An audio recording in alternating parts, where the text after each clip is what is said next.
Hello, everyone, and welcome back to the KONTAINEROZ podcast. The podcast is sponsored by PortPro, the leading operating system for drayage carriers. Schedule a demo today at portpro.io. In the studio today, we got Victor Alvarez. Thanks for taking a day off and making it in. Huh? Tell us a little about yourself.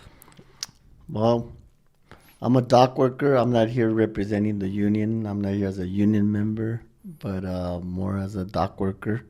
I've been working on the waterfront for over nearly 20 years, and I was raised in Wilmington. Now I currently live in Long Beach, so I'm still in the vicinity of the docks and the whole port life. Cool. Thanks for that disclaimer. How did you end up in that, though? How did you end up in the drayage world? Like, can you share a little bit about that journey? Well, I mean, in short, you come to your reality that certain things are reachable and certain things are not. And just so happened that I was able to come across an opportunity to work on the waterfront, and it happened. Not from one day to another, but it happened, and here I am. It wasn't in the plans, but here we are. Is it true it takes a long time, though? Like, It depends, if it depends. It's a lot of politics and economics that come into play. yeah. When you come in through the casual process. Has a lot of that changed over the years, or the kind of like traditional? It's not traditional at all. No? No, it's not. Things have changed dramatically, and the waterfront has grown, immensely. So in the past, from the time I came on the waterfront to where I am today, it has grown so much, and it continues to grow. What did you want to be growing up? It depends at what time of my age you're asking me that question. Growing up in Wilmington as a young kid, I mean, my generation, we ran the streets, and if you ask me the same question, it wasn't what I wanted to be now, and no near what changed down the road. When I became a young father, I wanted to, at that point, I wanted to give something greater to my daughter. And I did want to have some type of status. And what I mean by that, I wanted to be a lawyer. I wanted to be a psychologist. In combination, I wanted to do forensic psychology. But then this came along, and being a young father, I had already sacrificed a lot of time going to school, trying to better myself. And I felt it was an opportunity that I could spend more time with my daughter and maybe consider going back to school in the midst of that time. But things changed. What did you learn along the way, like about those choices of what you wanted to be? Like, At times you don't want to have any regrets. You don't want to have any regrets, but you accept how life is. You accept how life comes at you, and you move forward. Is there regrets? No, none at all. Working on the waterfront and doing what I do has given me a lot of opportunity and a lot of flexibility, and I can't complain. I'm able to live a dignified way of life, and being said, I'm content with that. I live within my means. I'm modest and humble. So, being that, I'm happy where I'm at. so when you made that choice, you kind of already made up your mind that there will be no regret behind it. You think sometimes people make choices like half-ass? Like a decision means ya estuvo, no look back, or No, it depends how. Well, that's a pretty broad question, because you can answer it in many ways. Yeah. Sticking to what we're saying, no, I don't have any regrets. I don't have any regrets. Um, you know, like I said, it's given me a lot of flexibility. In that respect. But yeah, I mean, it would have been fun if I would have either went on the medical field or if I would have went through the judicial system to maybe help out our community. Yeah. So to speak. When you're young, you're full of ideas, you're full of dreams, and then you hit a certain point of your life that, maybe some of those dreams are not reachable. Depends, depends on each person's way of thinking. Some people are more realistic, other people are more no worries. More people are, live in a fantasy world, so to speak. But some people, you know what, I give them that respect that reach what they want to do. You know what I mean? But life comes at you in a different way, and you accept it and you move forward. At least that's the way I see it. What's some interesting stuff you've learned about human behavior through the psychology side of things? Human behavior, well, we're all fucked up. We are? We're all fucked up. There's no such thing. People always tend to be, well, you know what, he's not a normal guy. He's not a normal person. Yeah. Well, motherfucker, you ain't normal either, Okay. Nobody is normal. We're all molded differently. We're all molded by our experiences. That's who we become. We all have a tick. We all have a funny way of being, so to speak. And that's what makes us who we are. Each person is a unique person. Each person has their own ways, their own pet peeves, things that either piss them off or things that turn them on, So individually, we all have our odds.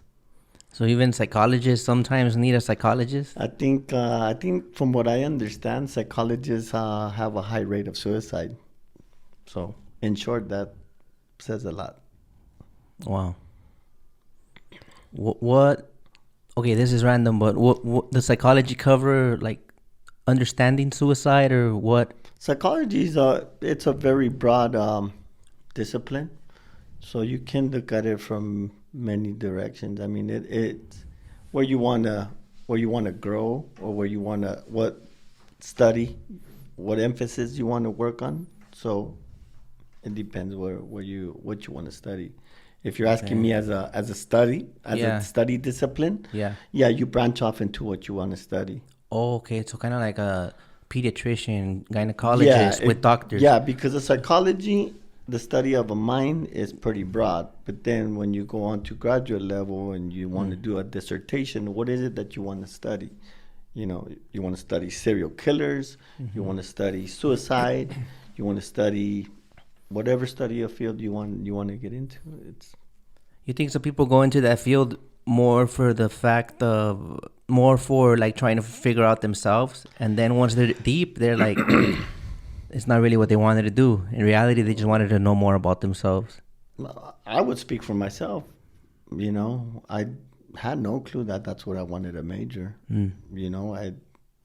As a matter of fact, I want to say that I was paving the way for many of the people behind me. I had no clue. I didn't even know that I could major in psychology. I had no clue.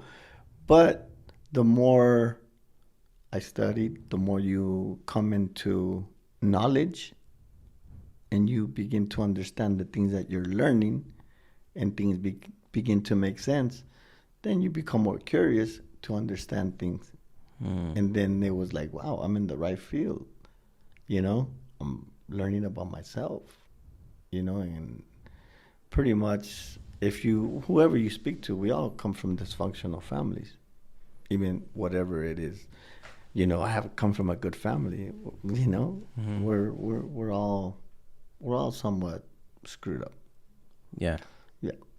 If you ask me. I agree. I'm a little screwed up. You're not alone. Trust me. Screwed up gang. What's up? So, okay, you want to go over maybe childhood? Any any hardships you've been through that you remember? You know or? what? I'm very grateful that my parents, we weren't really poor, but we kind of lived in poor conditions by choice. Um, you know, we were never without food. We were never without clothes. We were never without many things. Other people really went through hardships. But things could have been different. There was an age difference between my parents and us. They married at a later age, and you really didn't have that connection with your parents. You kind of raised yourself.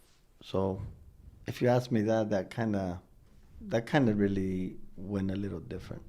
Okay. What's your favorite memory from growing up? You know, my favorite memory yesterday was my mom's birthday. Okay. She would have been 83. My favorite memory, I had a picture with my brothers, and I shared it with my sister. We were right here at Harbor Lake, and we were in one of those little yellow boats that you could pedal, Mm-hmm. and that brought a lot of memories. You know, Sundays were dedicated to family. You know, at least my parents. You know,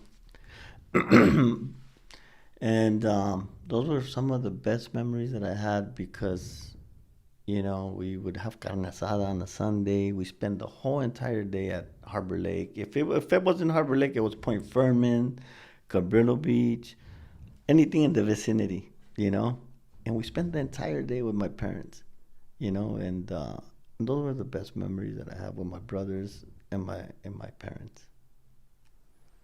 And that reminded you. Yeah, that reminded me because I've been digging through stuff. I've been cleaning my father's dressers. He's in a home now. I'm sure you see me take care of Yeah, him. you're very close. I was taking care of him Monday through Friday, actually 9 a.m. to 6 p.m. and then work at night on the waterfront. But it's been a privilege to take care of him. We've had our ups and downs. It's not always, nice and pretty the way it looks, but we've had our ups and downs. But reality strikes, and you do what you have to do. To some people, it may be something like, "Wow, how could you put your father in a home?" No, well, circumstances take you to that. You know, I mean, as long as you know you're doing your best. Well, what works after for this, you. I'm gonna pick him up and I'm gonna take him to go see my mom. Yesterday, he couldn't come out and it was cold. But overall, you do your best and do it with an open heart. That's the best I can describe it. You know what I mean? Yeah, and then people from the outside looking in, that's just an opinion. If you haven't done it, you wouldn't understand. And those that have done it, I tip my hat to them because even at that point, those that have done it still doubt themselves. And I tell people, as a matter of fact, I was telling somebody that yesterday. I go, don't be hard on yourself. It's okay. You did what you did, and you did it with an open heart. There's always room to do more. Yes, there is, but it's whatever you can do, and when you do it and you did it with an open heart, that's all you can do. Open heart. Mm-hmm. Good intentions. Mm-hmm.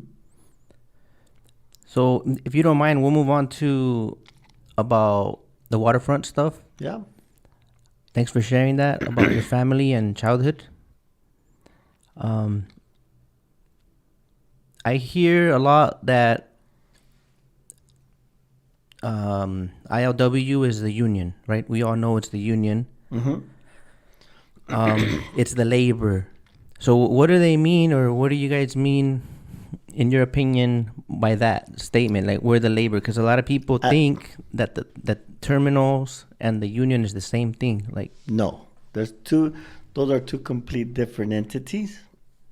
And again, I'm not speaking on behalf of the IOWU, Local 13. I'm not. I'm speaking on behalf of dock workers and stevedores and workers in general. this is you as Victor Alvarez. Yeah, Victor Alvarez.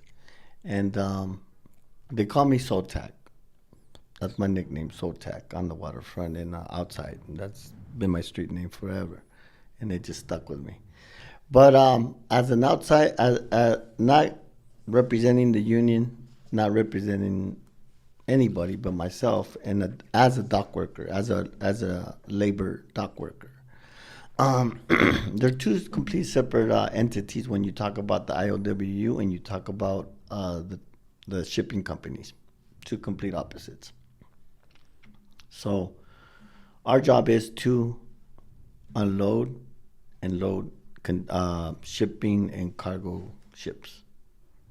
Pretty much the cargo ships. But your question is, emphasize on your question. My question is that, so pretty much who employs you then? If you guys are... We're under the PMA, Pacific Maritime Association. They're the employer. They're the mediators between the union and the shipping companies. So they are the people that collect the money from the shipping companies and pay us. Whereas before, my understanding was that longshore workers would go to each terminal and collect their money from each terminal after a week's work. So PMA was hired as a mediator as a payroll. So that's how they ended up building their empire, I would say. But it's I won't be too clear on everything on what PMA does, but that's the employer. But each company has their own set of rules, but there is a contract between dock workers and shipping companies, and the middleman is PMA, Pacific Maritime Association. They're in charge of speaking on behalf of the shipping companies. They regulate the shipping companies. Like a mediator, right? A mediator, but they regulate the shipping companies. They tell the shipping companies what to do because they represent them. Like right now, we're in a contract year. But again, that's a whole different conversation. So can you provide a terminal description, basically what the terminal does then? The terminal's objective or shipping company is to unload containers and get them out of there as soon as they can. That's the objective. That's their service? Well, that's their objective. Okay. But you're talking about multi-billion-dollar companies, and they have their own discrepancies. Because they're all like different terminals or like a different brand. You could think of it kind of like an airline. Which one am I going to operate out of? Right. So, And there's some that work more efficient, and there's some that don't. And in the end, it's a lot of politics and economics. well, it's very hard to understand sometimes because there's a lot of it's not everything is not what it seems. Like you would go in there and think that because you see a longshore worker in there that represents that terminal. Well, if from an outside, as an outsider, if you go in there, yeah, you can assume, these guys work for them and therefore they need to jump up because I'm here to get serviced. It doesn't work that way. Well, dock workers here in other parts of the world, they have their contracts, and as you know, unions have contracts, and unions work accordingly to their contracts that they should respectively respect and work under those contract rules. You know what I mean? And in my opinion, it's some of the truck drivers come in there demanding this, demanding that, and they don't understand that dock workers work under a contract. It's not that they don't want to service you. It's not that they don't want to do this and want to do that, but it's not within their job description to do that. There's job categories that people work under. You know what I mean? So if to secure that job, you're only allowed to do your part and not to do extra. Your part, yeah. So as a truck driver, it's like, well, my container's there. Tell them it's right there. No, I can't. I can't tell them it's there. It's not my job. My job is to signal, line you up, and have the crane operator put the container on you. There's a clerk that's gonna that's good that's hired to do that. But with automation, with new technology, that has changed. It's eliminated a lot of jobs. So therefore, you can't just expect the signal guy to, as simple as it seems, Yeah. it's not my job. Well, sometimes we hear that there's a lot of different phases as far as learning how this works, right? So we think, what would you say to a trucker that's upset about the lack of manpower? I normally tell them, you know what, you need to call your dispatcher, and you need to have your dispatcher give the shipping company shit, because they really don't give a damn about you.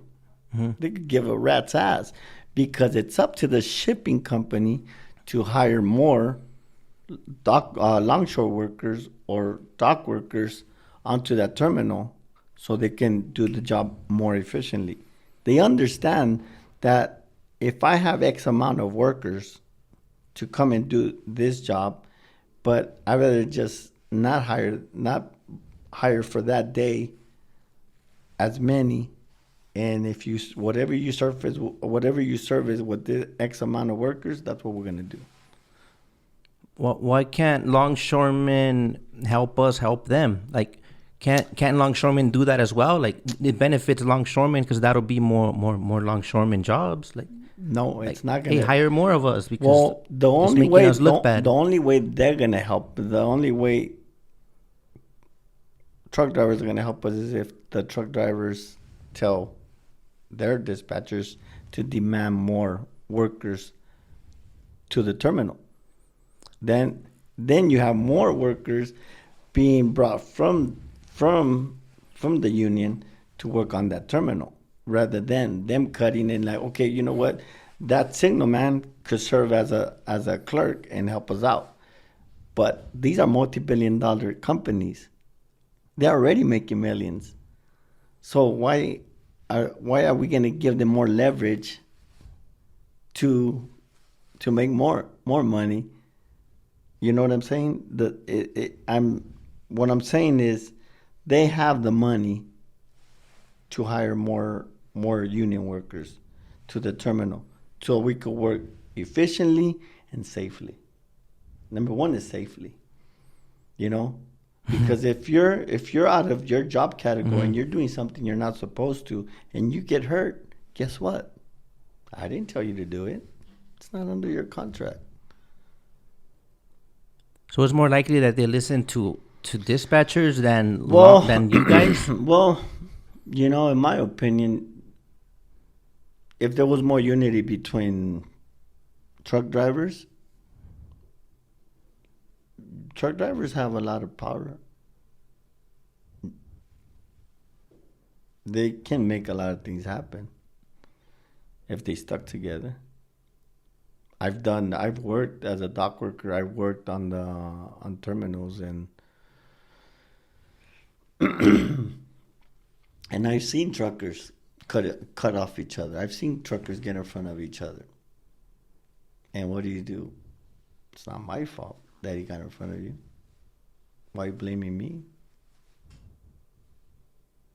But that can be worked differently, of course. You if they had more, since they eliminated clerks, from what I understand, on some of the terminals, and now they depend on whatever pops up on their computers. And let's say that a container pops up on your computer, and as a trans driver, you're driving the trans, and the container and the trucker pulls up and it doesn't match. The computer doesn't know what. It could be the third guy in the back. That's the container that you're on that's popping up on the screen.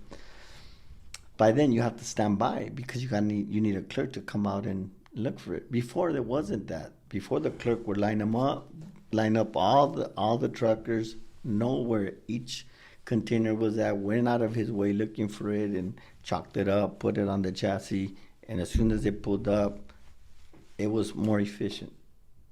But the companies didn't feel that way, that it was as efficient. They felt that, you know what, we'll put a GPS on each container and have a computer go in there and find it, and that's what's going to indicate as the way they come in, that's the way we're going to line them up. That's an ideal world.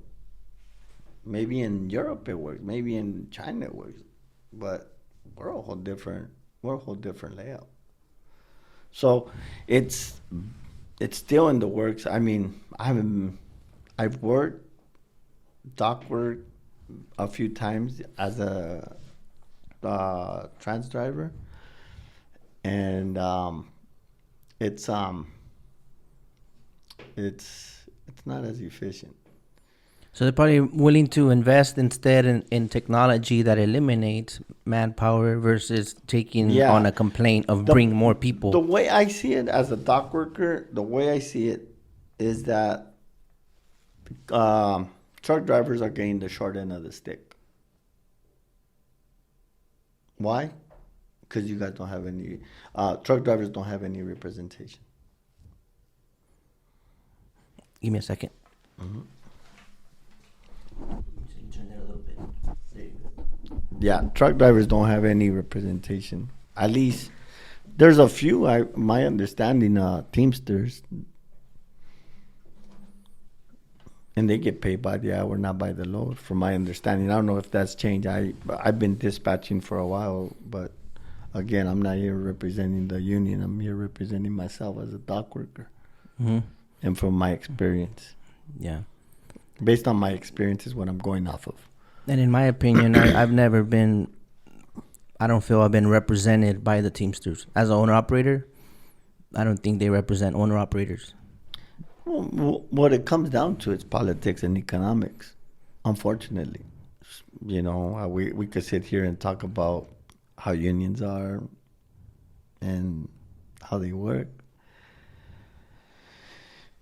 And that's a whole different conversation. Yeah, that could be a whole nother. Yeah, and you know, just for the, you know, just some things are best kept away from the public's eye, because some people, in general, not because people are stupid or what have you, because, you know, yeah, ignorance is innocent, but not knowing and not understanding, you know, people are quick to jump to conclusions and not know.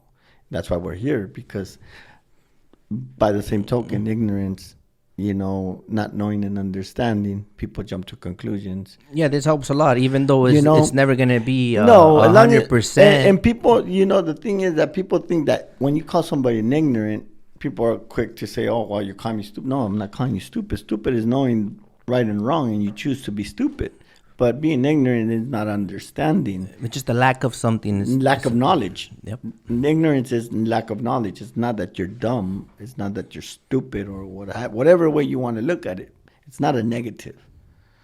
It's actually a tragedy. It's actually sad. But who wants to go to school and understand how economics and politics work? You know, most people get turned off by it because it's, you know, it doesn't sit well with anybody. You know, some people are more fortunate than others. So, you know, those that are fortunate can talk about economics and they can talk about politics because they've been fortunate. But were they fortunate or knowledgeable?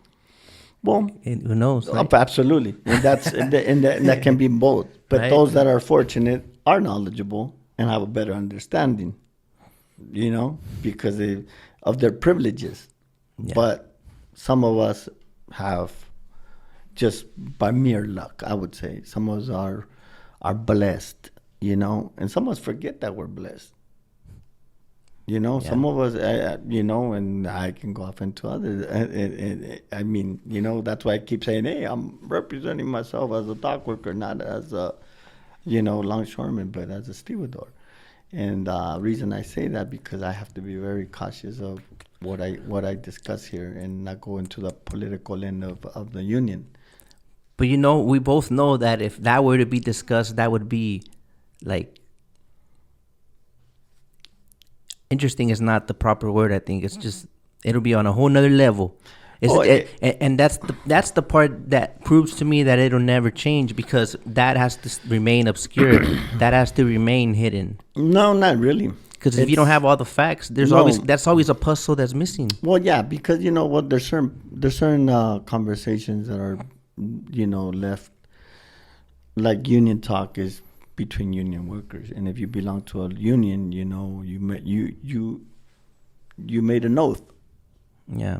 You made an oath to your union that whatever you talk about, it stays inside the union, and for the preservation of the union, Yeah.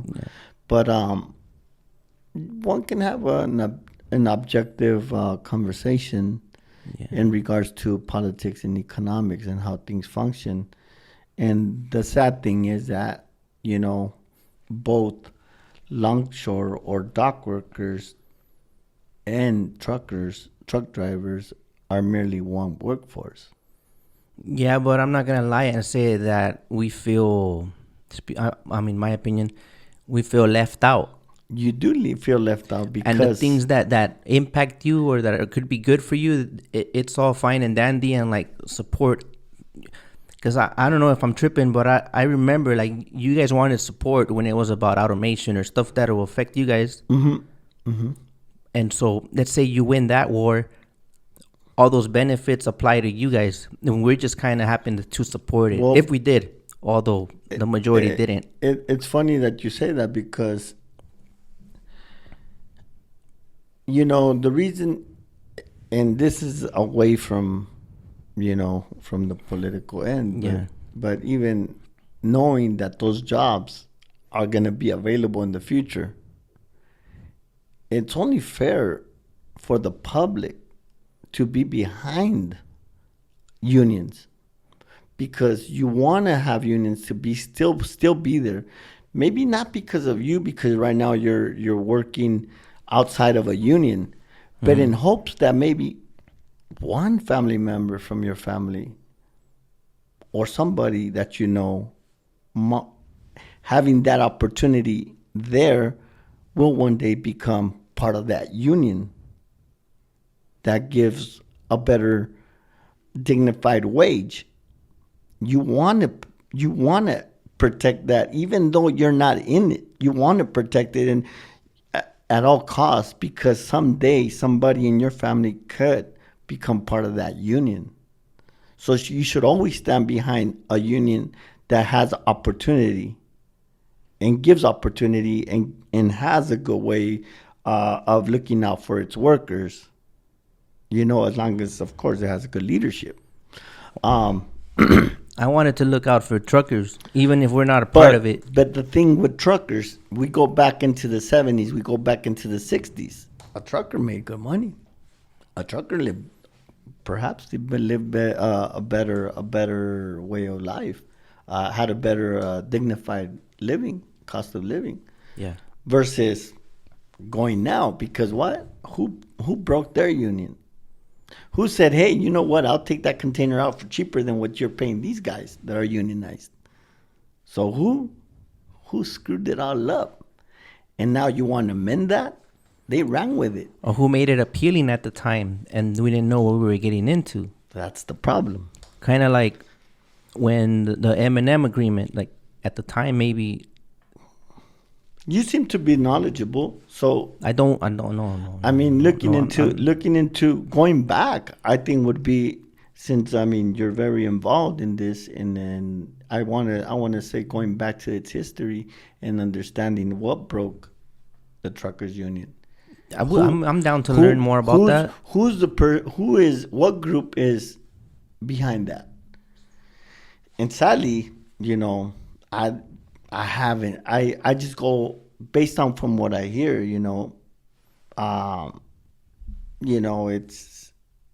It's really sad.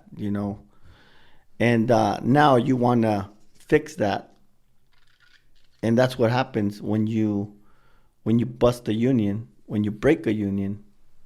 It's really hard to bring that power back. And sometimes I hear truckers like, yeah, man, these fucking longshoremen, they make too much money. You know what? fuck them, you know, fuck them, you know. They need to bring automation, and let's see what people can't think that way. Look what happened to you. So you want everybody to be all fucked up? What's gonna do? You're just gonna empower more of these shipping companies to become more multi-billion-dollar shipping companies. Mm-hmm. I mean, what is that gonna do to you? Then that's gonna lower your wage even furthermore, and it's gonna become cheaper and cheaper, and it's gonna become cheaper and cheaper to move these containers out, but they're still gonna profit more because they're gonna charge whatever they want to charge. Yeah, on their end, things are taken care of. Yeah, exactly. So who are you hurting? And it goes back to what I was saying earlier, that you want to protect the union that has opportunity. Maybe not for yourself, or maybe even for yourself sometimes, because you are the general public. You still have an opportunity to, you know what, when the unions have a lottery and they open it up to the public, that gives an opportunity to the general population to work on the waterfront. If someone knows them in there, allegedly. Not necessarily. It's been open. I know personally. I have union brothers that have come from as far as New York, Yeah. New Jersey, Yeah. and even across the way in the United States, up north, south. You'd be surprised. And we work with all people from all walks of life. You know, the brother that was out here earlier, you know, you wouldn't see people intermingling the way we intermingle. We become a family, so to speak. I mean, it's a love-hate relationship down there, but yeah, we are a family. Overall, when the shit comes to shove, there is a unity, you know, for the same reason. But There should be any time but by the same token, you know, when we go back to ignorance, you know, I like to say, you know what, truck drivers are part of our workforce, you know, but you know, it's a tit for tat, because without truckers, there's no trans drivers, there's no dock signal, there's no clerks. You know, if they automate the yards, then that eliminates all the work. So we're all working class, but we don't all have the same, you know, perks and benefits. But remember, since we're working class, what do you associate working class with when you talk about education? Come again? See, let's try that again. Yeah. What do you associate working class when it comes to education? Where do I? What do you associate working class and education? What do you associate with? I associate it like a gap. There's a gap between them sometimes. Well, there's a big gap. Because, And the bigger the gap, because more than likely, when you associate both of them, there tends to be a difference. You're working class, but your education is not there. You know, and therefore you're very dependent on that opportunity. And if you're labor, chances are, you know, not every laborer doesn't have an education. You'd be surprised, you know. But, you know, when you look at, and when you generally speak about it, you know, most people that work labor jobs are not educated, and that is a deficit. That is a deficit. That is a big handicap for people, because you don't understand how things function, and you can't see the clear picture. And you could tell them, you could explain, and people are not going to see it, and that is a tragedy. So the pro of the union is that it protects people within the general labor force, so they won't be exploited by big companies. But when you get involved in a union, in any active union, you know, all unions go and support labor. You know, whether you're unionized or not, you're always behind them. You know, you're always. You know what? No, it's not. You're not going to do that to them. You try to help them organize. You know, and again, we go back to leadership. There's some unions that don't have leadership. There's some unions that are corrupt. That's generally speaking, all across the board. Or sell out. That would be it. Yeah. Does that happen? Yes, it happens every day. I mean, look how many unions we've lost in the past decades. Yeah. It just seems that they're trying to get rid of the. They're getting rid of the middle class. You know, they're getting rid of the middle class, and you're either going to be filthy rich or you're going to be filthy poor, and there's nothing in between. Yeah, that's and fucked up. And we're seeing firsthand that in its works, and therefore, you know, dock workers, organized labor should always be protected, whether you agree or disagree. Why? If you're working class, you should always protect it, whether you agree or disagree, and not going there with your sentiments. You know, sadly, yeah, but that's, you know, you know, talking about truckers, they have the potential to organize, but again, you would have to look into the history to understand what it is today and what can be done. Or see if it'll repeat itself. Because, you know, you guys are a big workforce, but I'm no one to say I'm not that much knowledgeable of what can help, what can help. But just speaking objectively, of course, if you organize, there's a lot of power in organizing. You know, one together you make a fist, and that makes it even stronger. You know, but separated, nobody's gonna listen to it. So you think that's a flaw? Excuse me. You think that's a flaw we have within trucking as far as port goes? I think the independent contractor side of things. Absolutely. Absolutely. But some of us feel we make more money being independent contractors. But that's when everyone becomes a competition. But if you're making so much money, why are people complaining? Then we go against each other because now it's a conflict of interest. But see, there's something that we talk about in unions. You know, in unions you talk about, you know, when you have union workers fighting each other, that empowers the employer. When you have union workers fighting each other, you empower the employer. So as long as truckers fight each other, it's a market. Who's the top dog? It remains the top dog. Yeah, because you know what? You're gonna have somebody that's gonna move that load cheaper, and if they can do that, they're making money, not you guys. But if you guys look out for each other and say, hey man, you know what? You see this in other countries, you know, like for example in Mexico, you see organized taxi drivers, you know, they take turns, you know, all right, you're next. Boom, you know, all right, line them up. You're next, you know. But if you have somebody that's trying to snake his way in, you can't have that, man. You can't have that. You see it with car wash workers. You know what? You either, if I'm the one that wants the extra stuff and I slip him some money in his pocket, and he doesn't put it in the tip jar that they all share at the end of the day, he's snaking his way. And who's benefiting from it? I am, because I'm making him do more work for me. My mind's just all over the place right now, man. I'm like, this is interesting stuff because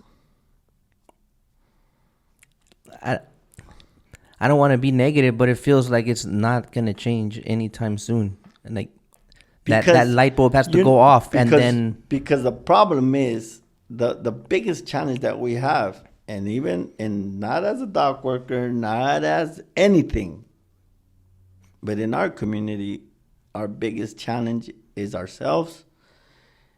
And we still have so much room. You know, it's sad to say that we're still, people are going to argue about it, people are going to talk shit, but I'm going to say it, we're still a sleeping giant. And the sleeping giant is, it's a metaphor that Acuña, I forget his first name, but he wrote about it. He was a professor and an author. My memory shot out. Who's the sleeping giant? La We are. Raza, working Yeah. class? Just the raza. We're a sleeping Okay, giant. all of us. We're still a sleeping giant. We're still a sleeping giant. And then and that's just one end. But when you talk about the whole labor, that's different, and it just becomes bigger. But our end, yeah, we're still a sleeping giant. Instead of helping each other, we like to screw each other. We still don't like to reach out and say, "Hey, I'm gonna help you." We're more like, "Oh, fuck him." Yo me chingué llegar acá, pues se va a chingar él también. Ni más. That's hard. Uh, we still have a lot of, I don't know, just. I mean, I can go off into other. Go. No, well, it's no. You gotta be. We'll come back if you go too far. You gotta be cautious. Yeah, no, that opens up a whole can of worms. But you know, in my persona, in my personal way of thinking, you know, I always try to reach out to everybody, not just raza, not just this. Anybody that's working. Like, let's say, you know, you go to a restaurant, your server, acknowledge your server, whatever race he is, whatever. Let's avoid that, you know, but always acknowledge the worker. You know, sometimes they give you bad service. It's not because they're bad. It's because somebody ticked them off earlier or something. The employer didn't order enough labor. Yeah, exactly. Huh? Wouldn't that piss you off? Why am I doing extra work for these other people? Yeah, there's this. I'm sure you've heard it. Like, you can learn a lot about a person by the way they treat the waiter. Yeah. Oh yeah. Class. Having class. You don't have to be rich to have class, or to have to be able to have manners. You know, some people argue with me that, you know what, you are a reflection of your parents. Yeah, you are a reflection of your parents. You know, how you raise your kids. If you're raising them to be rude, or no te dejes, I understand that part, but sometimes you gotta teach your kids to be humble, respectful, you know, because that reflects on your person as an adult. You know, when you could tell somebody, man, you were raised right. Mm-hmm. And some people were raised wrong. Mm-hmm. And you could tell the way they are, you know. You could tell by their mannerisms, just like you said. You can see people the way they carry themselves. And that behavior applies in all areas, you know. Do you ever notice too much? Do you feel that it made you more aware, like what you studied? Yeah, of course, studying makes you understand it. That there's a medical term to it. That there's a better understanding. Yeah, of course it does. Does it make you more selective of your friendships? Yeah, but you know, being raised in the streets, you learn who's what. You learn, hey man, if I hang around with this fool, he ain't nobody. I'd rather kick it with this fool because this fool knows what's up. He knows how to carry himself. I want to tell you something that you're the first one that caught on to this, and it makes sense because the psychology stuff probably. When I move the mic, like, you know that. Anyways. It's being attentive. Yeah. Or when people ask, are you cold? Sometimes they're cold. Mm-hmm. But anyways. No, those are little things. Anyway, yes, go on. I apologize, man. No, don't apologize. You don't have to be apologetic. I'm not sorry then. Fuck that. No, it's not that you're not sorry. You just correct yourself and move on.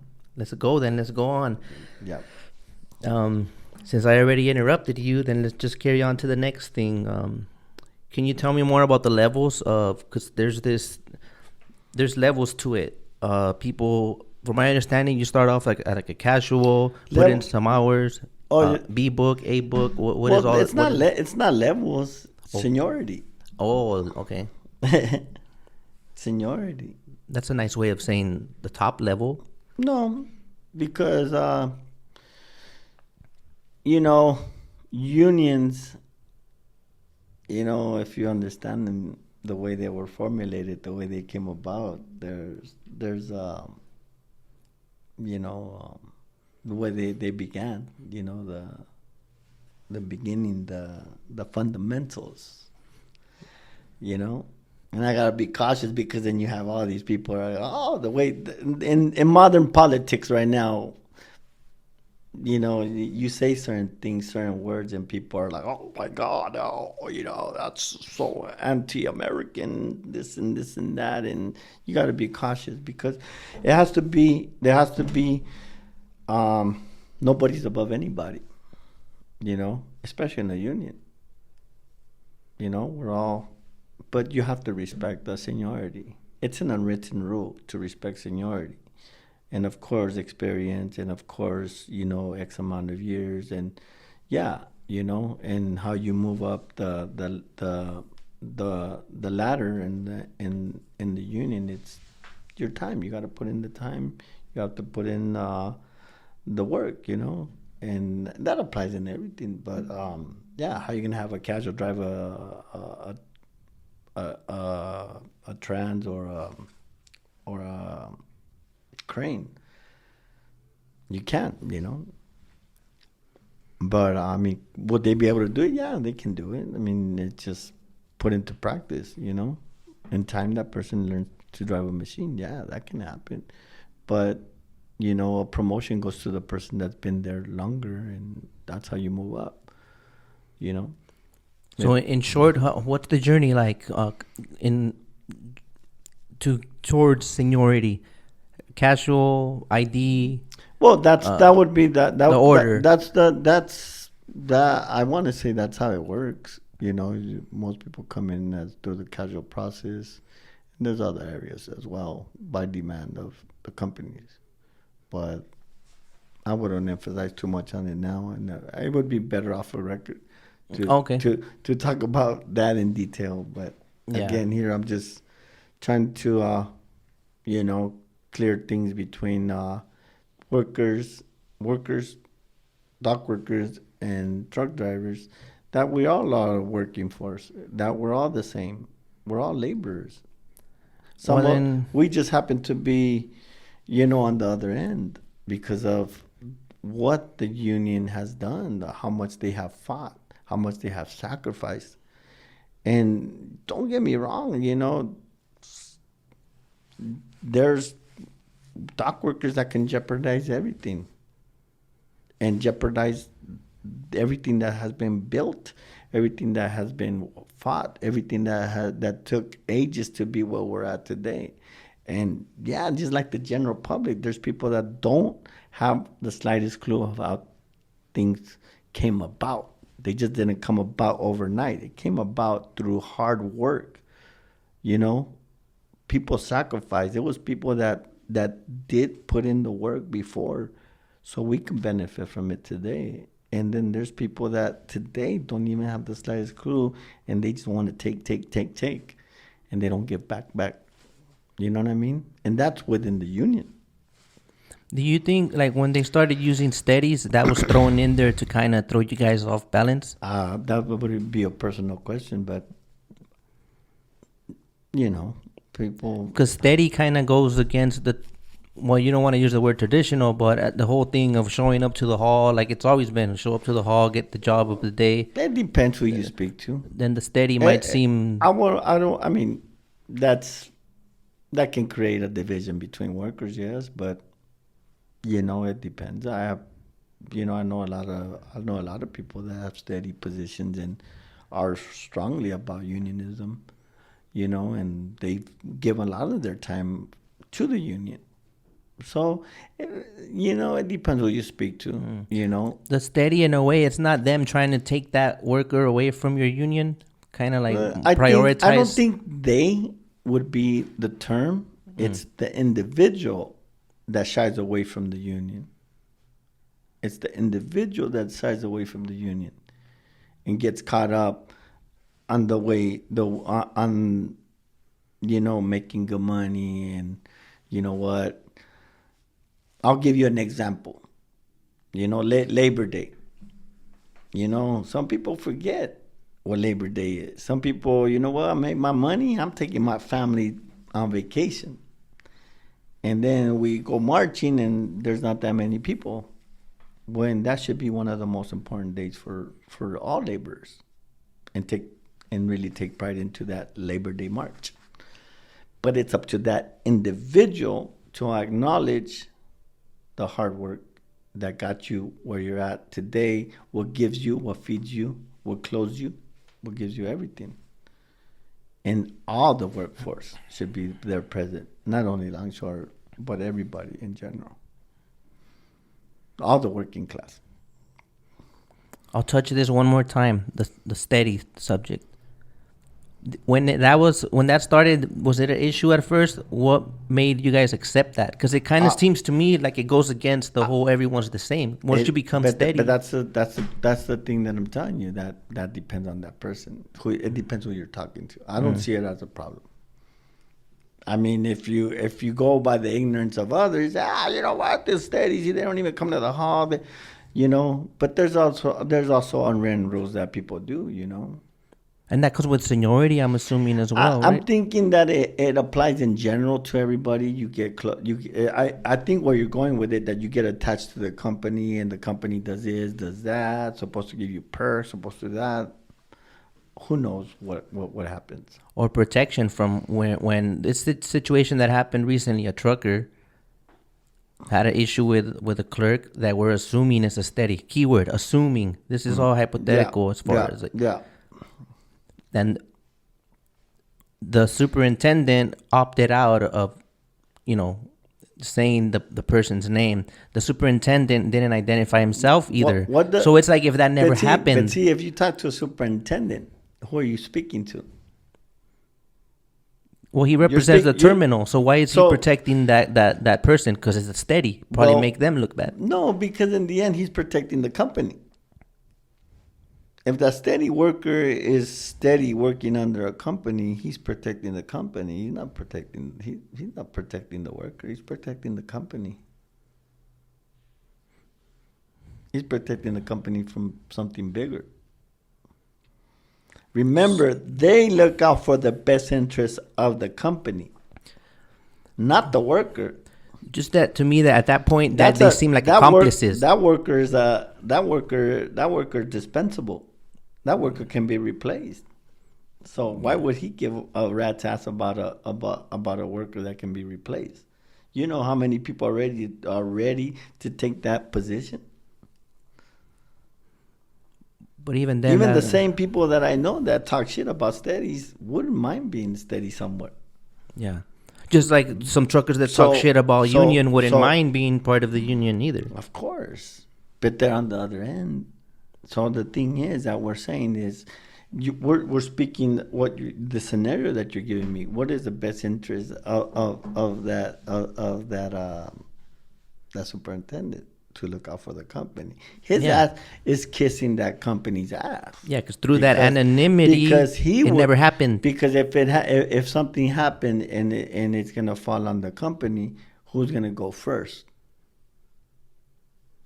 Somebody that's represented or somebody that's not represented? But it's more than likely the superintendent is not represented. So my question is, if that person wouldn't have been a steady, would they have given them up? See, that's where it creates an issue for everyone else. But see, we're dancing around the question. Mm-hmm. The bottom line is it's not about the steady. Right now, it's about the company.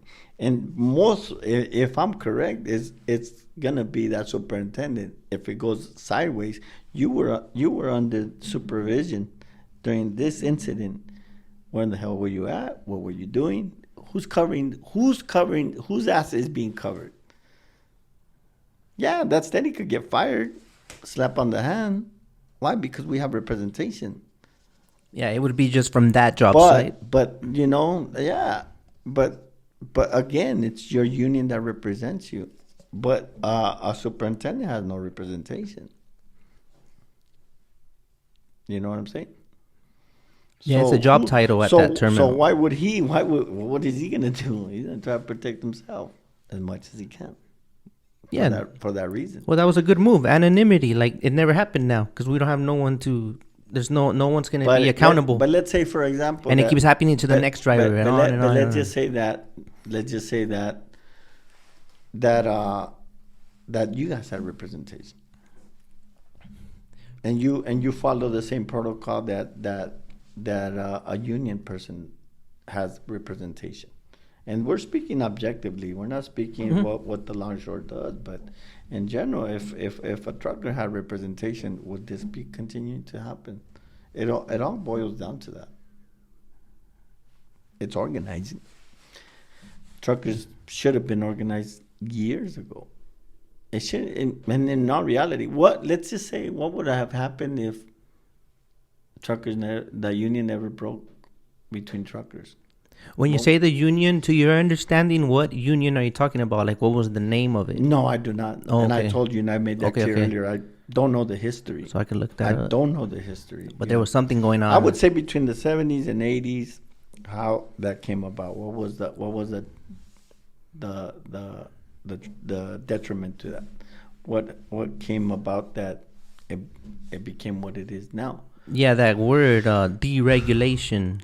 Right? It was around that time? I wouldn't know. Yeah. I don't know too much about it. Was like a free-for-all, like independent, handle your business. Yeah. Every man for himself. Anything that becomes that, it's not good. Anything. But anything coming disguised as a savior from that also can be dangerous, because they're preying on people that are weak in the moment. Let's talk. Well, not weak. Let me rephrase it. Not weak, but maybe weak in understanding and weak in the knowledge of how it works. In Spanish, in Mexican Spanish, there's a saying, right? Al perro más flaco se le pegan las pulgas. Yeah, okay. Right? Yeah.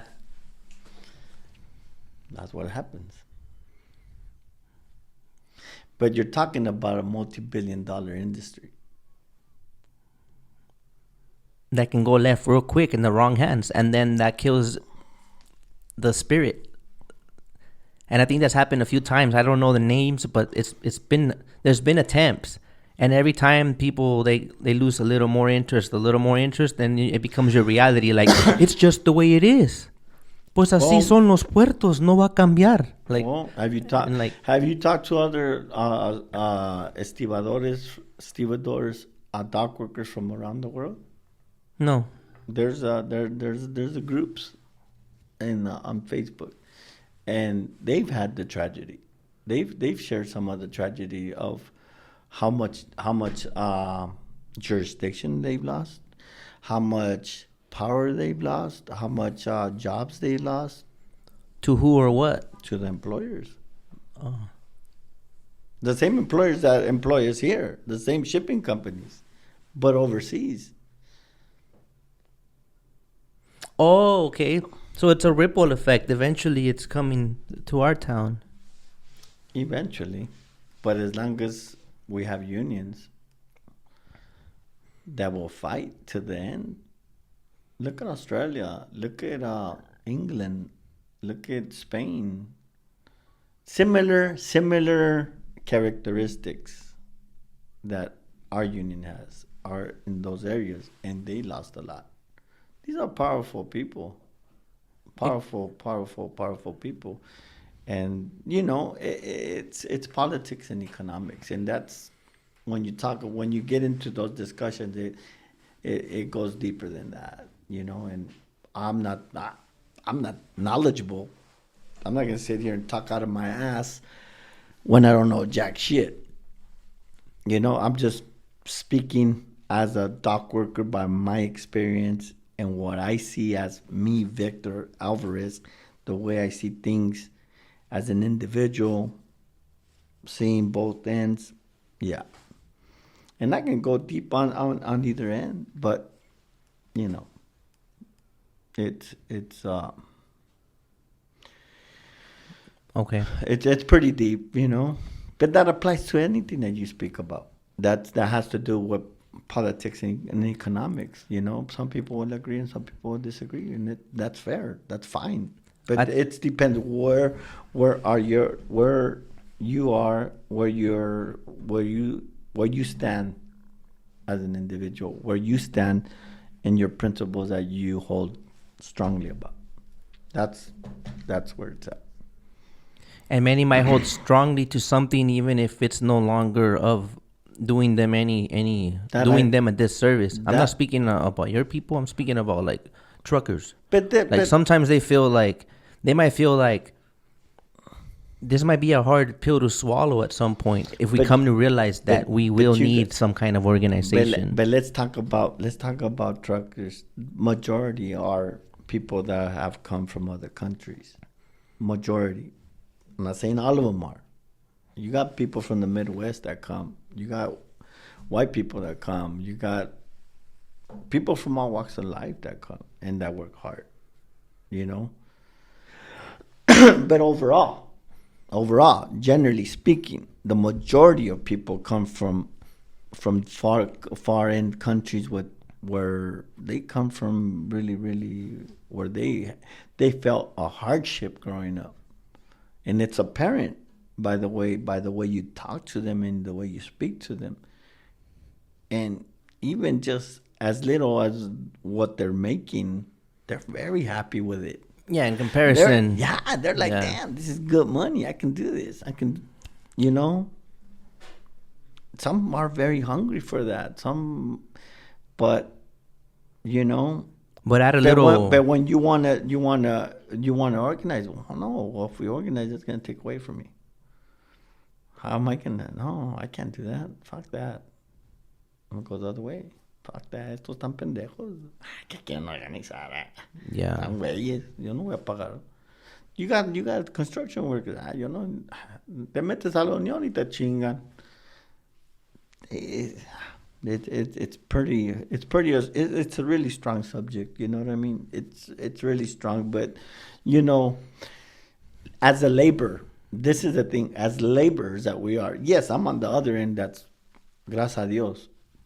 You know, I'm benefiting from it. But in all reality, all laborers we're all one, man. Well, so you brought that up because you're on the other side. Well, let me ask you this. What would you do if you were not? What would you be doing if you were not a part of that? Well, that's something separate. Workforce-wise. Workforce? Yeah, not monetary, like if you're going to be well off or not. No, not monetary. No, yeah. Excluding monetary, I'd probably working harder, and I'd probably be in a professional field. Yeah. If that wasn't a thing, you would probably okay. Yeah.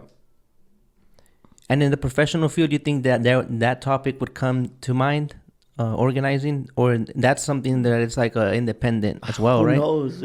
I never seen like a union of psychologists, you know. Well, there's a lot of people that have left their professions to work on the waterfront, you know, but just because of the benefits, you know, financial and health benefits, mostly for health benefits, but. Me personally, I'd probably be doing research, you know, and this wouldn't even cross my mind, without due respect, you know. Because we're all, what is it? See, once you become a professional, you're not under the laborer. You're on a different, you're doing something else. But as a laborer, as a worker, I'm for the worker. But it's like everything. You have to be strategic. Well, what would you change at the port if you could change like one thing? If I could change one thing, educate. Educate. In general, are you speaking broadly for everyone that goes in and out of the ports, or like just for in general, union people? In general, educate. What's a subject you think that needs to be touched? Labor law, or labor organizing. Organizing. Yeah, organizing would be a good. It's actually what needs to be done. Even now that I'm in a union. Yes, I'm in a union, but organizing always gonna be. It should always be a topic. Because they're organizing to bank bank on it. So we should always be organizing. We should always stay stimulated. And what's next? What's next? And some of our leaders in my union, they're constantly on it. They're constantly studying. They're constantly researching. They're constantly going back and seeing some of the flaws that we have committed, and they're constantly reading and educating themselves and trying to transcend that to the union. I tip my hat for our union brothers and sisters that do that for our union, all up and down the West Coast, and even in other unions all up across the United States and around the world. We're an international brotherhood, but I'm not here to represent the union I'm not speaking on behalf of the union, but I'm just saying what goes on, to continue to have that education, going. It's important, and we help other people to organize. We get these people to organize and become aware of their surroundings and within the workforce that they're working under, and to notice the conditions that they're working under. But when we speak about truckers, it's a very unique. It's its own unique way of how it conducts itself on the docks. There's a lot of pieces. Imagine right now, hypothetically, everyone says, you know what, let's organize. What happens to those trucks they own? What happens to those LLCs? What happens to those yards they're renting? What happens to those carriers that they're leased onto? Like, it sounds like a lot of chaos will happen within that period. What happens then? We don't know. Has it happened? No. Will it happen? Don't know. But if it does, that's all the stuff that's going to be impacted. That's something to be, if you're trying to organize, that's something to take in consideration. And that's I would say some of the variables that you need to take into account and see how you can reach all those areas. How, thinking ahead of the game. I mean, you, like I told you coming in here, you seem to be a very talented person with You're just being nice. No, I'm not being nice. I tell it like I see it. You're putting a lot of effort into this. This isn't easy. I couldn't fuck with all this shit, all this technology. It's just looking at it giving me a fucking headache. It does. But you're doing it. And by the looks of it, you're not. I can see a lot of the stuff here that you're talented in, not only in one area. Thank you, man. You have talent in many areas. In short, just coming in here, I can pick your fucking brain, and I know where you stand. You're not just about this. Your mind is bigger and greater than just this little fucking room. But that's not me just saying it to say it or to kiss your ass. I'm not gonna benefit anything from it. I appreciate that. Every now and then, I gotta learn to take a compliment. Well, some of us. The thing with us, and I like to say this all the time, the thing with us Chicanos, even though our parents are Mexicanos, both of them, and we're not, whatever the pocho word is, and I like to use it to fuck around and talk shit to people. My mom's Salvadorian, I gotta add that in there. Well, whatever it is, you're still part of the Chicanismo, which is not only Mexican-American, but it's the Chicano experience, and we can go into that, whatever. But what I'm trying to say is that being here, being raised here, being born here, or what have you, but being raised here, we speak fluent English. Psychologically, we're fucked up, In Mexico, for example, a Mexican that's born, whether he's born into poverty or what have you, that Mexican knows he's a Mexican and he knows his place.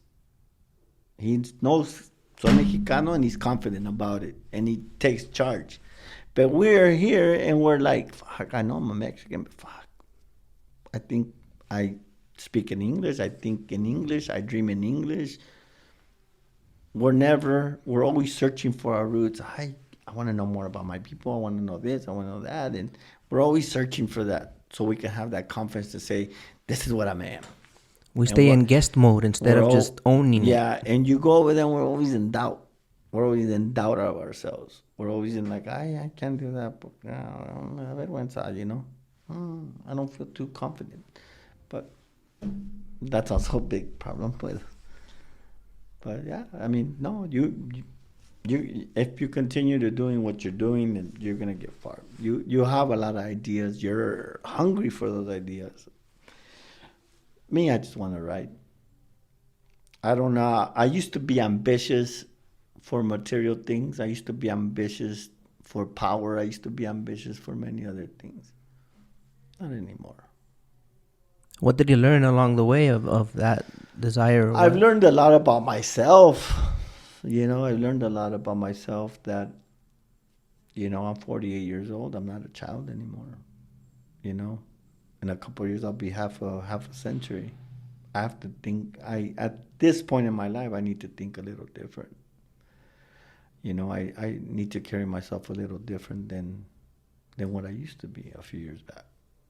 You know, and for that reason, I have a way different outlook on life. I have a way different perspective on things. I don't get me wrong. I work hard to have what I have. I work hard to secure my future. I work hard, you know, but material things are not that important as they were before. You know, they're not. Image is not as important as it was before. That I don't care. Even the way I dress now, it's not that important anymore. Those things don't matter to me. So I've learned a lot within myself, you know, and I'm still working on it.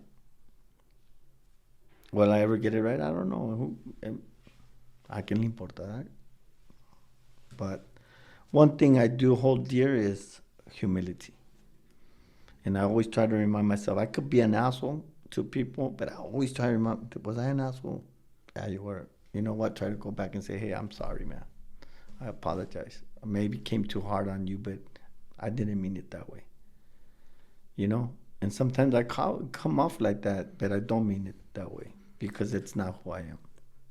I'd rather be in You peace. choose not to. You're like, can you elaborate on the whole humility thing? Because sometimes I feel like, because if we're being humble, we think that we're not allowed to kind of flex a little bit every now and then. Like every now and then, you got to show a motherfucker that, like, I don't know how to say it. Like, Well, if you're too, because humble is like, oh, like I'm not gonna, you know what I mean? No. Like sometimes we gotta talk our shit. At least, Well, there's certain things that can be avoided.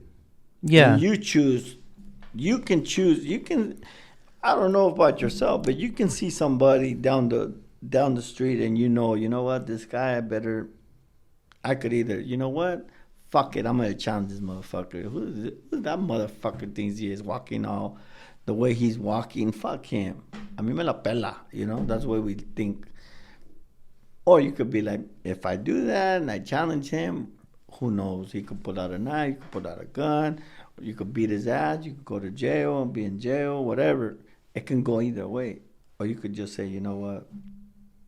I'm going to pretend to go over here like I didn't see him, or I'm going to look down and like he doesn't exist. Or I'm just going to pass by him and he says anything, he's not talking to me because I don't know him. And I'm going to ignore him. And that's it. You can choose to battle that person, or you can choose, and that doesn't make you less of a man. You probably are a greater man that chooses not to.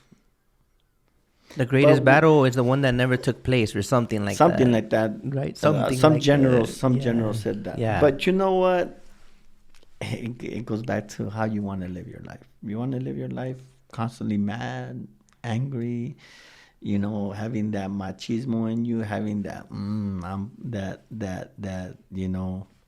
bad, and you know what? Instead of having a little dog, you want to have a pit bull, and you want to walk around without a shirt. You want to look at everybody. You want to hold your face tight, and you want to just like be in that bad energy.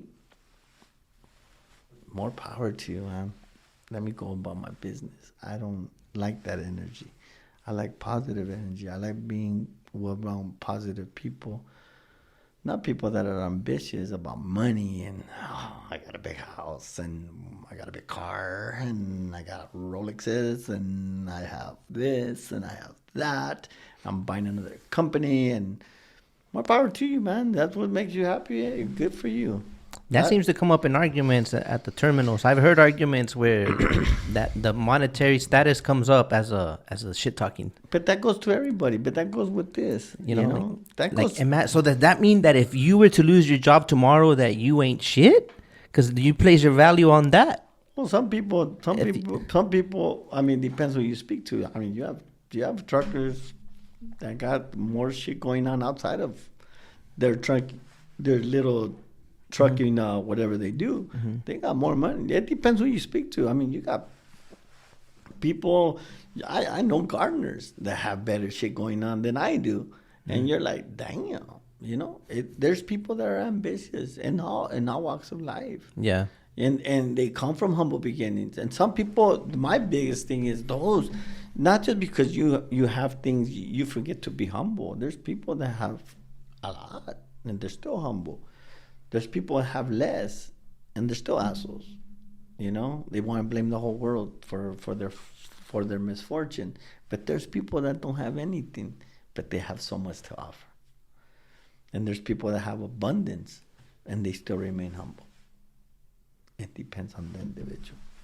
So overall, what is humble to you? Humble is what was instilled in you as a child, for first and foremost, that you learn to be respectful towards your elders.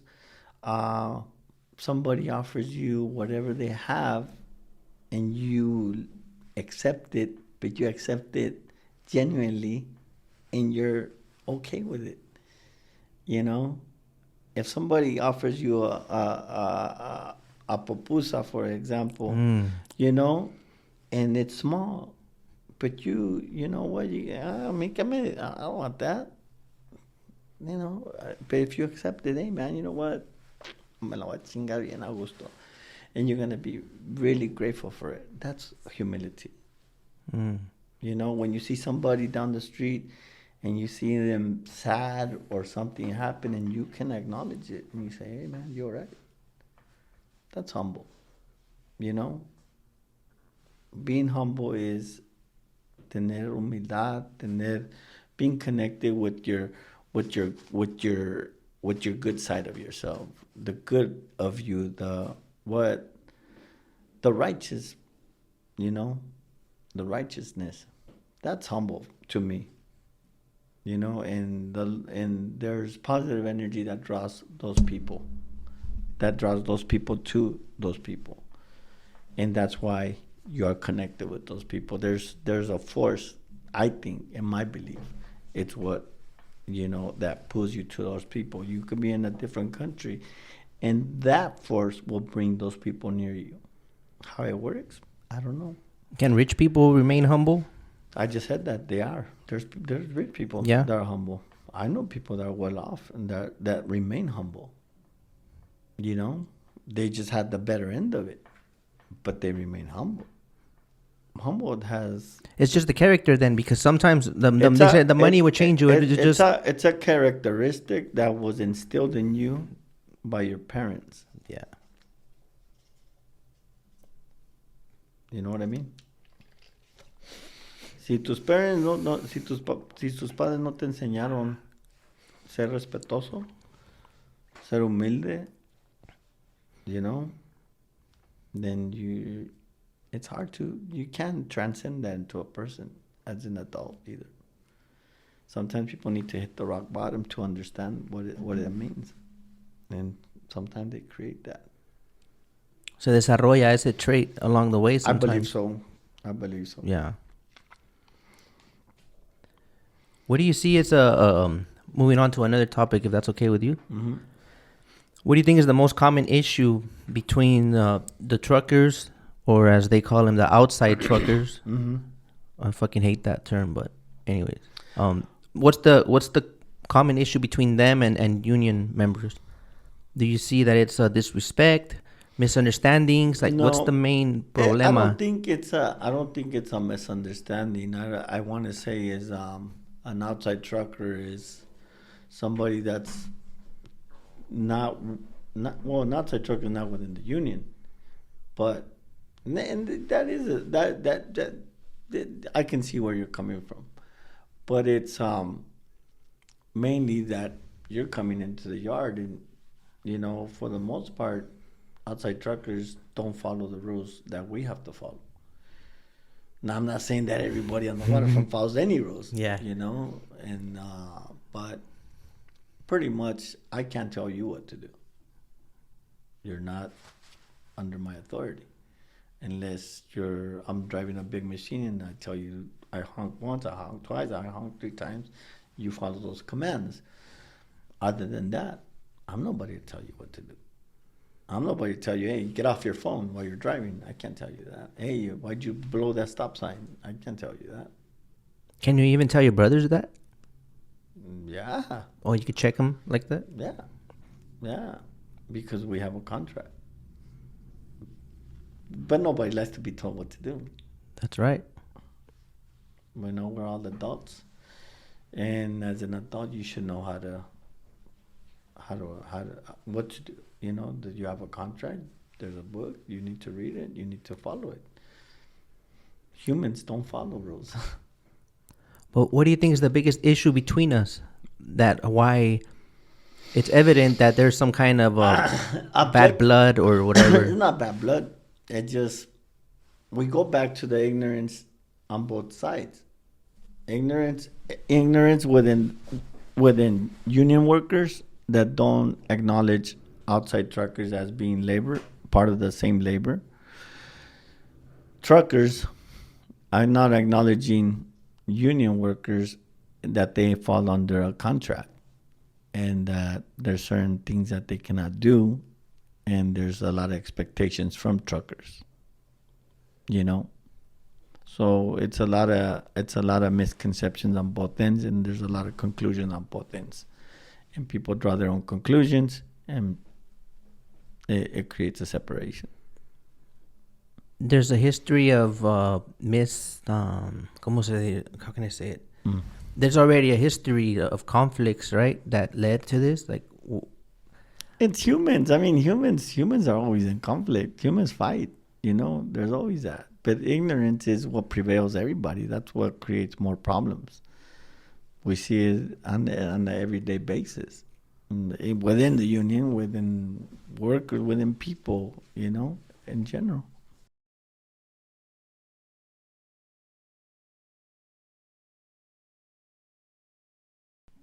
And I am back.